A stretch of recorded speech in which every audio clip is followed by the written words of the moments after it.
l'a déjà dit, elle est folle. Les filles, on est au taquet là, on est au taquet grave. On est à dos.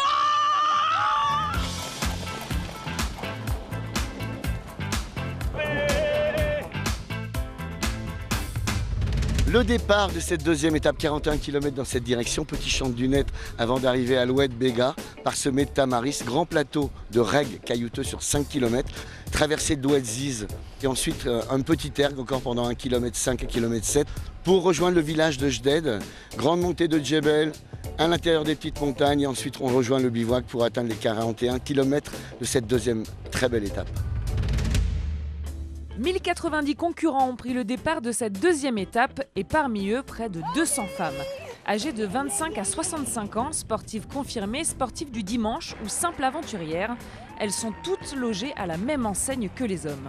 Mentalement, aucun problème pour ces dames et ce ne sont pas les hommes qui diront le contraire.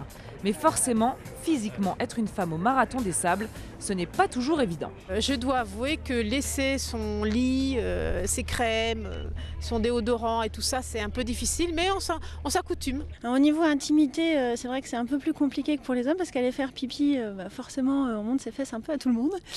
C'est vrai que la petite cabine, c'est quand même appréciable parce qu'on peut aller se laver tranquillement, se mettre toute nue et puis voilà, se laver vraiment à l'abri des regards. Donc on oublie tout l'aspect féminin, je crois qu'on n'a même pas une brosse, on n'a rien du tout et on sait qu'à la fin on va ressembler à des épouvantails. Le déodorant, ce sera sûrement la première chose que je chercherai quand je rentrerai. Mais bon, on sent à peu près tous la même chose.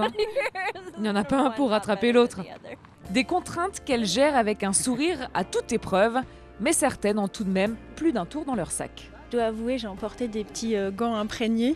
Et donc heureusement, il y a les petites tentes pour femmes. Je suis allée faire une petite toilette isolée hier soir. Je trouve ça rigolo de mettre un peu de couleur, d'essayer de changer un petit peu et de montrer qu'on est quand même une femme, même si on est logés tous à la même enseigne et qu'on va faire caca dans la nature avec les garçons, quoi. J'ai apporté du parfum, j'ai de la crème à main, tout en petit échantillon par exemple, mais bon, j'ai ma petite trousse, mais c'est tout petit, puis évidemment, il n'y a pas de maquillage. Il y a du baume pour les lèvres qui est coloré, donc ouais, on en profite, on se dit autant joindre l'utile à l'agréable.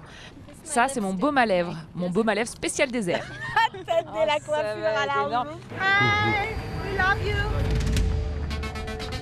Vainqueur hier, le Marocain Rachid El Mourabiti remporte cette deuxième étape suivie d'Abdelkader El Mouaziz.